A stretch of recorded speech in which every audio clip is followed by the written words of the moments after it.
Praise the Lord. एक और नए दिन में आपका स्वागत है और हम कंटिन्यू कर रहे हैं अपना बाइबल स्टडी को, दी ओवरव्यू ऑफ बाइबल। हमने सोचा और बहुत मैं I am really enjoying this because एक तरह से हम पूरी बाइबल को एक कहानी की तरह हम पढ़ रहे हैं, सुन रहे हैं। हमने 4 चैप्टर्स तक हमने पढ़ लिया है। हमने मेजर इवेंट्स कवर कर लिए हैं। क्रिएशन हमने कवर किया, हमने fall of Adam and ewe cover किया। उसके बाद हमने पहला मर्डर कैन और आबेल का अकाउंट हमने पढ़ा और अब हम आगे चलते हैं और हम ये देखते हैं कि अब वो जो गार्डन ऑफ ईडन से बाहर है, कैन उनसे अलग हो चुका है, कैन की अपनी एक वंशावली, कैन के अपने बच्चे हैं और इधर एडम की भी एक और बेटा हो गया एडम और ईव का, और उसका नाम है सेथ। इंग्लिश में सेथ है, हिंदी में शेथ है। और अब इसमें 5th चैप्टर में हम जो है ज्यादातर मोस्टली वंशावली है, आगे आगे इसका बेटा ये, इसका बेटा ये, इसका बेटा ये। सो मैं सारे नहीं पढ़ूंगी। ये अब हम सेथ की आगे जो है वंशावली पढ़ रहे हैं। ऑलराइट, और यहाँ जाते जाते कुछ जनरेशन्स के बाद, और जनरेशन्स जब मैं कह रही हूँ कि तो आप ये बात को देखें यहाँ पे कि ये लोग 900 साल 800 साल ऐसे जीते थे। एडम खुद 930 साल जिया। और इस पूरी वंशावली में एक इंसान का हम जिक्र देखते हैं, मेथुसेला, जो आई थिंक लॉन्गेस्ट जिया। उसका जीवन काल था 969 ईयर्स। और इनके बीच में एक नाम आता है इनॉक का। ठीक है, वो आप कंफ्यूज नहीं होना इनॉक और इनोश से। पहले मैंने आपको पिछले वीडियो में बताया था, एक इनोश बताया था आपको, सेट का पहला बेटा, जिसके होने के बाद से जो है पीपल्स लोगों ने परमेश्वर से प्रार्थना करने लगे। लेकिन ये जब मैं इनॉक की बात कर रही हूँ, ये 2-4 जनरेशन्स के बाद है। यहाँ पे आके हम देखते हैं कि इनॉक के बारे में एक खास बात, क्यों इनॉक का नाम ले रही हूँ। Enoch walked faithfully with God, then he was no more because God took him away. Enoch, ये मैं पढ़ रही हूँ 5 का 24। आप 20 को अंडरलाइन कर सकते हैं, याद रख सकते हैं। इनॉक परमेश्वर के साथ साथ चलता था, फिर वह लोप हो गया क्योंकि परमेश्वर ने उठा लिया। अगर आप इससे पहले वाले सबका देखेंगे तो हर एक की मृत्यु लिखा है कि फिर वो मर गया, ठीक है, एंड देन ही डाइड ऐसे लिखा है। लेकिन इनॉक के बारे में ये नहीं लिखा कि ही डाइड, इसके बारे में लिखा है कि वो परमेश्वर के साथ साथ चलता था, वो परमेश्वर के साथ फेथफुल था और परमेश्वर ने उसको उठा लिया। और उसकी सबसे कम उम्र है इन सब के कंपैरिजन में, क्योंकि इनमें किसी की 800, किसी की 700, किसी की 900, एक 960। तो उसके कंपैरेटिवली इनॉक की जो उम्र है वो सिर्फ 365 साल थी, और 365 साल वो परमेश्वर के साथ विश्वास योग्य था और परमेश्वर, उसने मृत्यु नहीं देखी, परमेश्वर ने उसको ऐसे ही उठा लिया। This is the first one जो है जो बिना मृत्यु के। बाद में कुछ लोग और हैं बाइबल में, एलाइजा है जिसको ऐसे ही उठा लिया। लेकिन हम यहाँ पे एक पहला ये जो है व्यक्ति है इनॉक, जो परमेश्वर ने उसको ऐसे ही जीवित ही धरती से उठा लिया। परमेश्वर नहीं चाहते थे कि वो मृत्यु को देखे। तो हम इसके साथ चलते जा रहे हैं और ऐसे बहुत सारे नाम आते हैं। मेथुसेला का बेटा था लेमेक। अब ये लेमेक, देखिए इनकी भाषा एक ही थी, तो हमने वहां पे उसका भी एक कैन का भी एक वंशज था लेमेक, जो जिसकी 2 पत्नियां थी, मैंने आपको पिछले वीडियो में बताया था। लेकिन ये लेमेक अलग है, नामों से हमने कंफ्यूज नहीं होना है। They had the same language. तो ऑफ कोर्स कैन की तरफ भी, वहां भी कुछ लोगों के नाम यहाँ शेथ की तरफ, सेट की तरफ कॉमन है। ओके, सो जब लेमेक का एक बेटा होता है नोआ। अब हम नूह की कहानी पे आ रहे हैं। बहुत इम्पोर्टेंट कैरेक्टर है बाइबल का। आप इसको देखें, बाइबल को पढ़ना ना बड़ा इंटरेस्टिंग बनाया जा सकता है। आप इसको मेन इवेंट्स में डिवाइड कर सकते हैं, या फिर आप मेजर जो मेन कैरेक्टर्स हैं बाइबल में, हीरोज हैं, विलन्स हैं, उनको भी आप ऐसे भी स्टडी कर सकते हैं। तो हमारे जो मेन कैरेक्टर्स इस कहानी के अभी तक कौन चल रहे हैं? सबसे पहले तो परमेश्वर है, ठीक है, और एडम और ईव हैं, आदम और हव्वा। फिर सांप एक कैरेक्टर है अपने आप में, और सांप के कैरेक्टर की बात करें तो अभी आगे चल के मैं आपसे थोड़ी एक मेन कैरेक्टर की और बात करूंगी थोड़ी डिटेल में। और हमने कैन और आबेल, कैन विलन है ना, आबेल विक्टिम है एक। फिर हम अब शेथ आ गया है, और ये कुछ कैरेक्टर्स। और अब हम एक बड़े मेन कैरेक्टर के पास तरफ चल रहे हैं, जो है जिसका नाम है नोआ। हिंदी में लिखा है नूह। 5 का 29 में देखिए, जब लेमेक 182 वर्ष का हुआ, उससे एक पुत्र का जन्म हुआ। उसने ये कहकर उसका नाम नूह रखा, यहोवा ने जो पृथ्वी को श्राप दिया है उसके विषय ये लड़का हमारे काम में और उस कठिन परिश्रम में जो हम करते हैं हमको शांति देगा।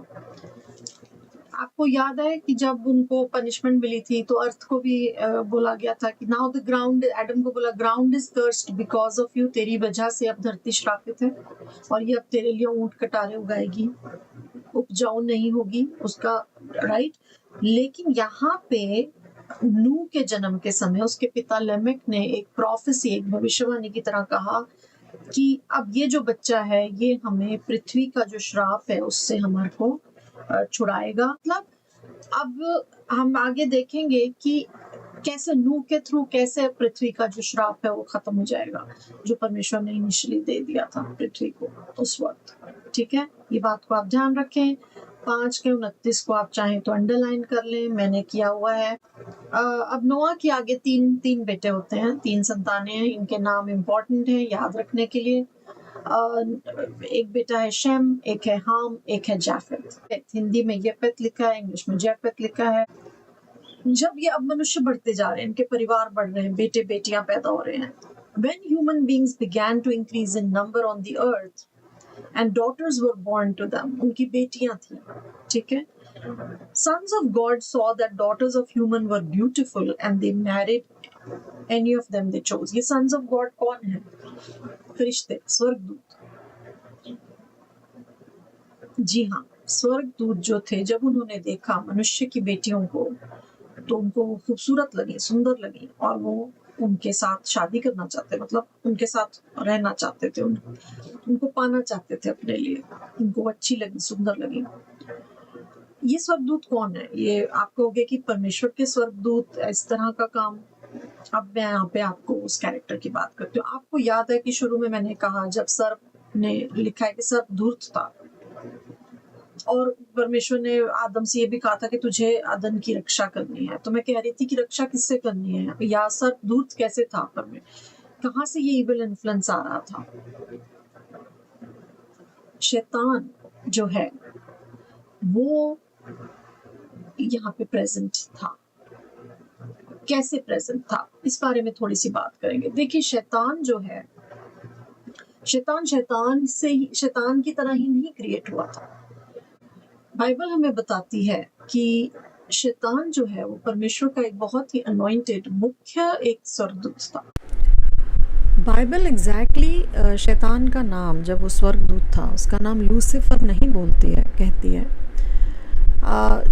हम यशाया में उसका नाम देखते, मॉर्निंग स्टार, भोर का तारा।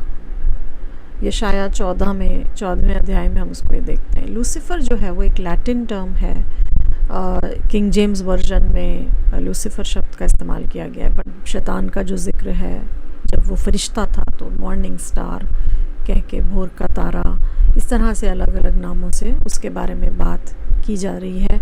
यहाँ तक कि हेजकेल में भी कहीं ऐसे शैतान का कोई नाम नहीं है, वहाँ पे एक किंग ऑफ टायर करके लिखा हुआ है उसके बारे में, लेकिन एक्चुअल में वो उसी की डिस्क्रिप्शन है।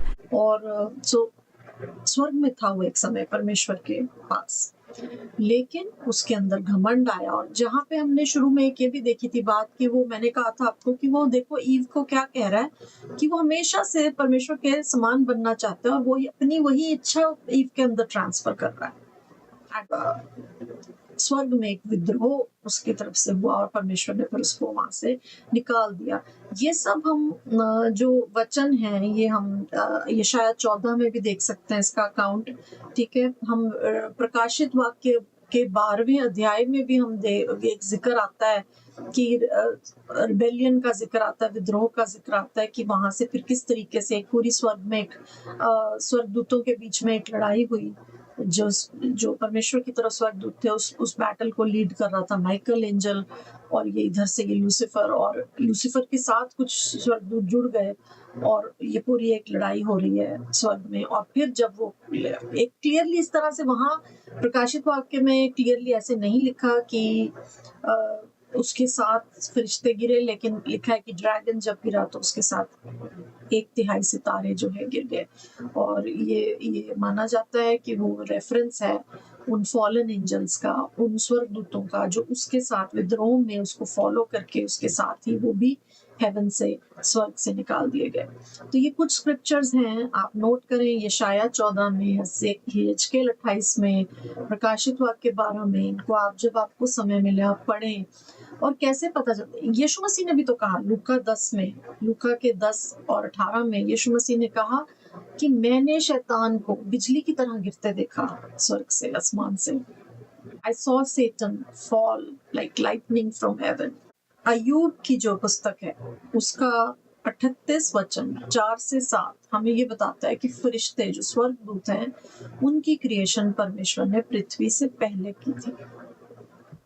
आप इसको अपने समय में पढ़ सकते हैं। मैं एक 7वां वचन पढ़ लेती हूँ कि जब परमेश्वर पृथ्वी की बात कर रहे हैं यहाँ पे 6 और 7 में, कि उसकी नींव कौन सी वस्तु पर रखी गई या किसने उसके कोने का पत्थर बिठाया, जबकि भोर के तारे माने स्वर्गदूत एक संग आनंद से गाते थे और परमेश्वर के सब पुत्र जय जयकार। परमेश्वर के पुत्र, स्वर्गदूतों को परमेश्वर के पुत्र कहा जा रहा है, के सब पुत्र जय जयकार करते थे। मतलब एंजल्स जो थे, फरिश्ते, वो पृथ्वी की क्रिएशन के टाइम वो प्रेजेंट थे। इसका मतलब उससे पहले क्रिएट हुए थे। अगर वो उससे पहले क्रिएट हुए थे तो लूसीफर जो एक सेटन का जो पुराना नाम है लूसीफर, वो भी वहां था।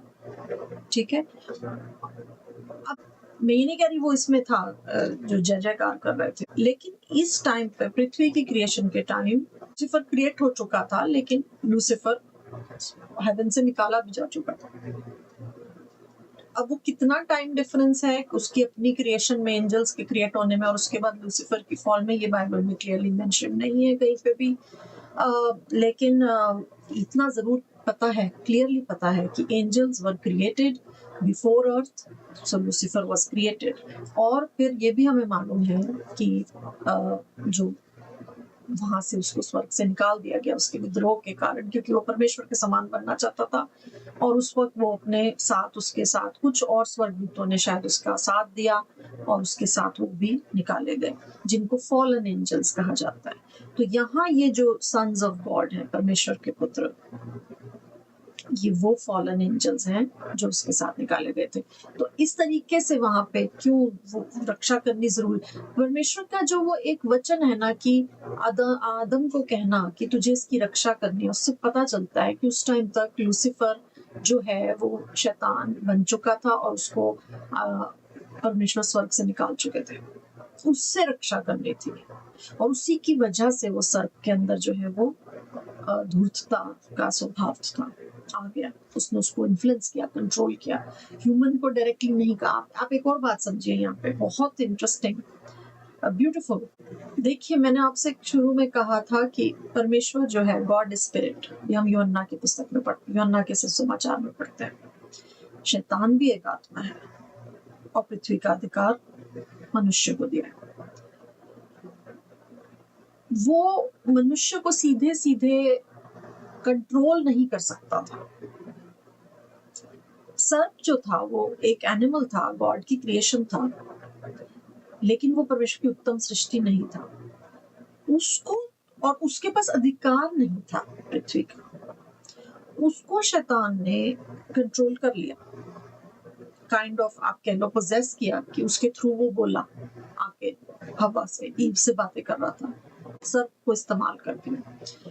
लेकिन वो सीधे सीधे ऐसा भी तो कर सकता था कि ईव को कंट्रोल करता और फिर ईव एडम को जाके कुछ बोलती। ऐसा नहीं हो सकता, क्योंकि परमेश्वर ने एक मनुष्य को खास जो अथॉरिटी दी है अर्थ के ऊपर, कंट्रोल दिया अर्थ का। वहां ये दिखाई देता है कि he had to manipulate Eve through an animal, through something else।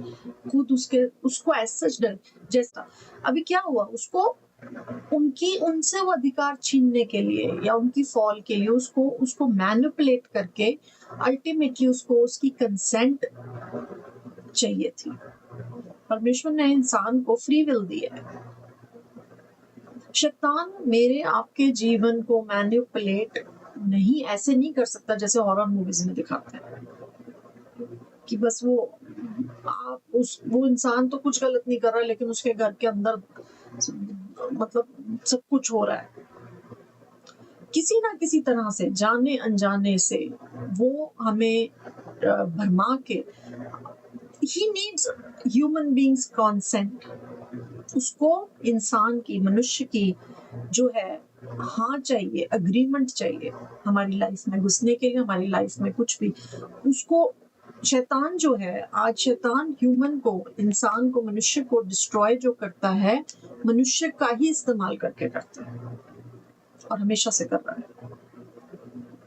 He needs human agreement, he needs human agents, because जो पृथ्वी का अधिकार है, पृथ्वी के ऊपर अधिकार जो है वो मनुष्य के पास है, उसके पास नहीं है।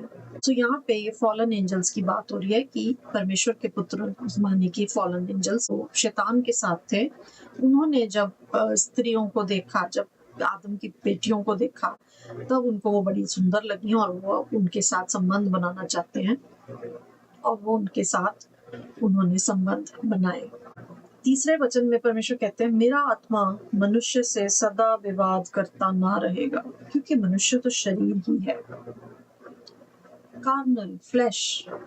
परमेश्वर देख रहे हैं कि ये मैं हमेशा इनके साथ फॉर एवर, इटर्निटी तक विवाद नहीं कर सकता इनके साथ। Sounds like God is getting tired of human beings.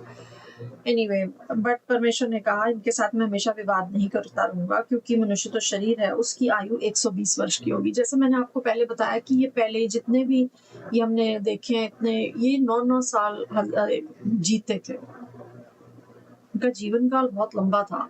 लेकिन अब यहाँ पे परमेश्वर ने, और इसका एक और रीजन ये हो सकता है कि ये जो किया स्वर्गदूतों और मनुष्य के बेटियों के जो आपस में संबंध थे, उसके कारण भी ये हो सकता है कि परमेश्वर जानते थे कि अब एबनॉर्मैलिटीज और बीमारी, बहुत कुछ जो है ईवल पृथ्वी पर आने वाला था। इस वजह से जो है मनुष्य की जो आयु है वो परमेश्वर ने सीमित कर दी और कहा कि 120 वर्ष की इनकी आयु होगी। उस टाइम के कंपैरिजन में परमेश्वर ने काफी छोटी कर दी थी।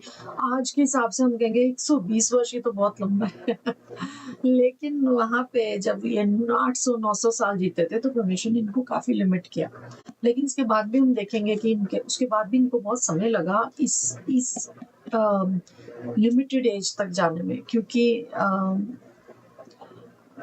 इनको शायद मरना आता नहीं था, उन्हें पता ही नहीं था मरना। जैसे आज हम लोग हैं, हमको हम लोग 60-70 के होते हैं तो हम सोचने लगते हैं कि अब हम नॉर्मली ऐसे ही होते हैं, 70-75 हम सोचते हैं कि चलो भाई सब बोरिया बिस्तरा समेटने का समय आ रहा है, ऐसा ही हम सोचते हैं।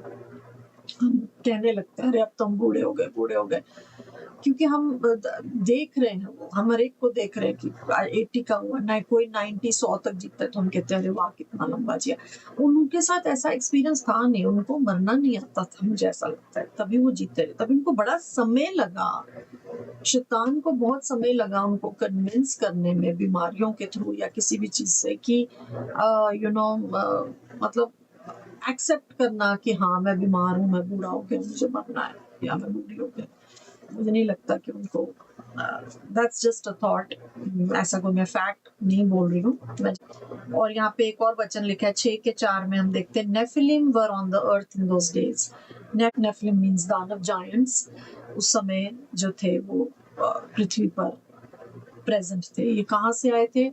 ये उनकी यूनियन से, एंजल्स और ह्यूमन विमेन की यूनियन से जो संतान पैदा हो रही थी, वो ऑब्वियसली ह्यूमंस जैसे नहीं थे वो, क्योंकि उनके अंदर स्ट्रेंथ और पावर थी, एक्स्ट्रा पावर थी, स्ट्रेंथ थी, और डील भी एक्स्ट्रा था, बिकॉज वो एंजल्स के भी बच्चे थे ह्यूमैनिटी के साथ साथ। ठीक है, और परमेश्वर यहाँ पे फिर आगे लिखा है, परमेश्वर ने देखा कि मनुष्यों की बुराई पृथ्वी पर बढ़ गई है, अब ये बुरे बुरे काम होने लगे। अब जब वो ये सब हो रहा है ना बीच में, हर बात को लिखा नहीं गया यहाँ पे, लेकिन ये जो फॉलन एंजल्स हैं, ये ह्यूमन विमेन के साथ इंटरेक्ट कर रहे हैं, बातचीत कर रहे हैं, तो ये उनको हर तरह की इवल चीजें सिखा रहे हैं। उनको नॉलेज है हेवनली चीजों की और बहुत सारी चीजों की, क्योंकि वो एंजल्स थे कभी, तो वो उनको सिखा रहे हैं। और ये कभी हम बाद में बात करेंगे कि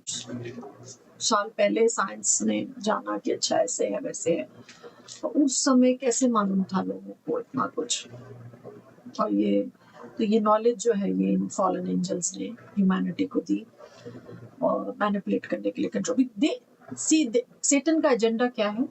मैंने जैसे कहा, नीड ह्यूमन कोऑपरेशन, उसको इंसान की, मनुष्य की कोऑपरेशन, अग्रीमेंट की जरूरत है मनुष्य को मैनिपुलेट करने के लिए। ये भी एक स्ट्रेटजी थी,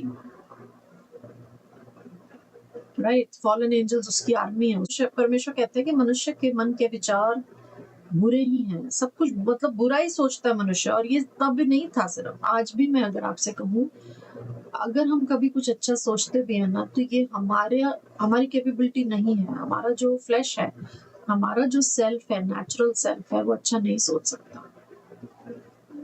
जब हम कभी अच्छा सोचते हैं तो वो हम परमेश्वर से की आत्मा से प्रेरित होकर सोचते हैं।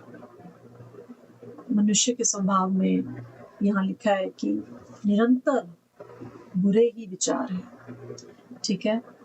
और परमेश्वर पृथ्वी पर मनुष्य को बनाने से पछताया। जैसे मैंने पहले कहा था कि ऐसा लगना शुरू हो गया कि परमेश्वर थक रहे हैं मनुष्य से, थक रहे हैं वो कि क्या कर रहे हैं ये लोग, कुछ भी करते जा रहे थे अब ये लोग, ठीक है? अब वो जो फॉलन एंजल्स जो कुछ भी इनको इविल कस्टम्स और कुछ कुछ सिखा रहे होंगे, वो सब करने लगे हैं। और परमेश्वर कहते हैं, परमेश्वर पछता रहे और मन में अति खेदित हुए। तब परमेश्वर ने कहा, मैं मनुष्य को जिसकी मैंने सृष्टि की है पृथ्वी के ऊपर से मिटा दूंगा। क्या मनुष्य, क्या पशु, क्या रेंगने वाले जंतु, क्या आकाश के पक्षी, सबको मिटा दूंगा, क्योंकि मैं उनके बनाने से पछताता हूँ। परंतु परमेश्वर के अनुग्रह की दृष्टि नूह पर बनी रही। थक गए हैं, खेदित हैं, पछता रहे हैं उनको बना के। और परमेश्वर कह रहे हैं कि बस अब मैं ये इनको खत्म कर दूंगा, क्योंकि शैतान जो ऊपर स्वर्ग में जो विद्रोह करके करना चाहता था, कर नहीं पाया, अब वो यहाँ पे एक अपना साम्राज्य बनाना शुरू कर दिया उसने। जो इतना सुंदर एक प्लैनेट परमेश्वर ने बना के, जिसका अधिकार मनुष्य को सौंपा, जिसकी कुंजियां मनुष्य को सौंपी अधिकार की, वो उसने डायरेक्टली उससे ले तो नहीं सकता, लेकिन उसने कहा ठीक है, चाबी इसके पास है, मैं इसे कंट्रोल करूंगा हर बार चाबी इस्तेमाल करने के लिए। चाबी ले नहीं सकता मनुष्य से, लेकिन उसको इस्तेमाल तो कर सकता है अपने एजेंडा को करने के लिए। उसने कहा कि ऊपर तो वो कुछ कर नहीं पाया, वो यहाँ पे राजा बनना चाहता है, लेकिन बन नहीं सकता वो पर। लेकिन इस सब में भी परमेश्वर की जो दृष्टि नूह पर बनी रही। और नूह की वंशावली ये है, नूह जो था वो धर्मी पुरुष था, ठीक है? अपने समय के लोगों में खरा था, यहाँ लिखा है, खरा सच्चा मनुष्य था, परमेश्वर के साथ विश्वास योग्य था। और नूह परमेश्वर ही के साथ साथ चलता रहा। जो कुछ उसके आसपास होता था, इतना पाप बढ़ गया था उस वक्त कि इतना बढ़ गया होगा पाप कि परमेश्वर पछता रहे हैं कि मैंने इनको क्यों मनाया। और परमेश्वर को ये लग रहा है कि अब जो है और कोई हल नहीं है, अब तो बस यही है कि इसको सब पृथ्वी को खत्म करो, एक रीसेट बटन दबाने की जरूरत थी। लेकिन उसमें भी फिर परमेश्वर जो है वो मनुष्य जाति को बचाने की उनके मन में है, बाकी प्राणियों को भी, जानवरों को भी। और परमेश्वर इसलिए परमेश्वर का लिखा है कि उनका अनुग्रह इसके ऊपर नूह पे बना हुआ है। अभी वो उसको देख रहे हैं कि ये तो खरा है, ये सच्चा है, ठीक है? और नूह से शेम, हाम, यपेत नामक 3 पुत्र उत्पन्न हुए। उस समय पृथ्वी परमेश्वर की दृष्टि में बिगड़ गई थी और उपद्रव से भर गई थी। और परमेश्वर ने पृथ्वी पर जो दृष्टि की तो क्या देखा कि वो बिगड़ी हुई है, क्योंकि सब प्राणियों ने पृथ्वी पर अपना अपना चाल चलन बिगाड़ लिया था। सिर्फ जो एक नूह था वो धर्मी था। कई बार कहते हैं कि सब गलत कर रहे हैं, मैं अकेला क्या कर सकता हूँ, या मुझे सही काम करने का मेरे को क्या रिवॉर्ड है। रिवॉर्ड ये देखिए, परमेश्वर देखता है, परमेश्वर को पता चलता है। जब सब गलत कर रहे थे, परमेश्वर देख रहा था, परमेश्वर को पता था नूह खराई से चल रहा है, मेरे साथ चल रहा है, विश्वास योग्य है, तो इसलिए परमेश्वर का जो अनुग्रह था उसके ऊपर बना हुआ था। तो जो कुछ आपके आसपास हो, आप डिस्करेज ना हो या ये ना सोचे कभी कि अच्छाई का क्या रिवॉर्ड है, परमेश्वर देख रहा है, ठीक है? और तब परमेश्वर ने नूह से कहा, सब प्राणियों के अंत करने का प्रश्न मेरे सामने आ गया। अब बहुत हो गया, अब जरूरी हो गया है कि इतना उन लोगों ने, जो फॉलन एंजल्स और शैतान ने इतना ज्यादा पाप फैला दिया था पृथ्वी पर कि अब परमेश्वर ने कहा कि नहीं, अब ये सब खत्म करना पड़ेगा एक बार। लेकिन क्योंकि इनके कारण पृथ्वी उपद्रव से भर गई, इसलिए मैं उनको पृथ्वी समेत नष्ट कर डालूंगा।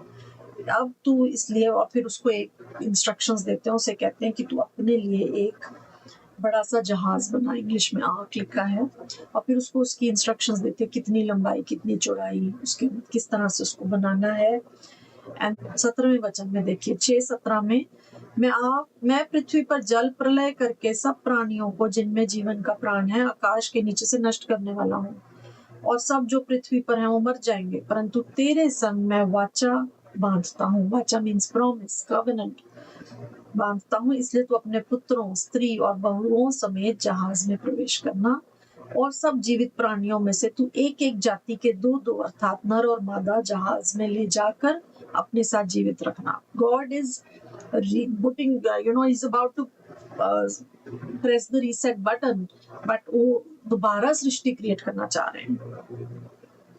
लेकिन वो इसलिए वो नूह की फैमिली को जो है कह रहे हैं कि इस जहाज में तुम रहना, तुम प्रोटेक्टेड रहोगे प्रलय से, और साथ में तुम एक एक जोड़ा नर मादा हर तरह की स्पीशीज का, हर प्राणी का लेकर जाना।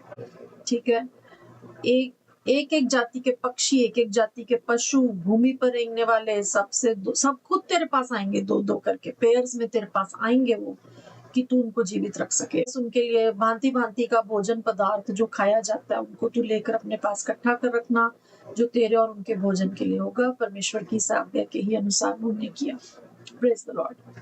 यहाँ पे 6th चैप्टर खत्म हो जाता है। कल हम 7th पढ़ेंगे, जहाँ पे जल प्रलय के बारे में हम देखेंगे, जो एक बहुत मेजर इवेंट है। लेकिन आज हमने जो कुछ चीजें देखी हैं वो ये हैं कि नूह के आने पर एक भविष्यवाणी हुई कि ये हमें जो है पृथ्वी के श्राप से, हम इस बच्चे के द्वारा हमें निजात मिलेगी, कंफर्ट मिलेगा, और फिर मनुष्य जाति की दुष्टता बढ़ती जा रही है।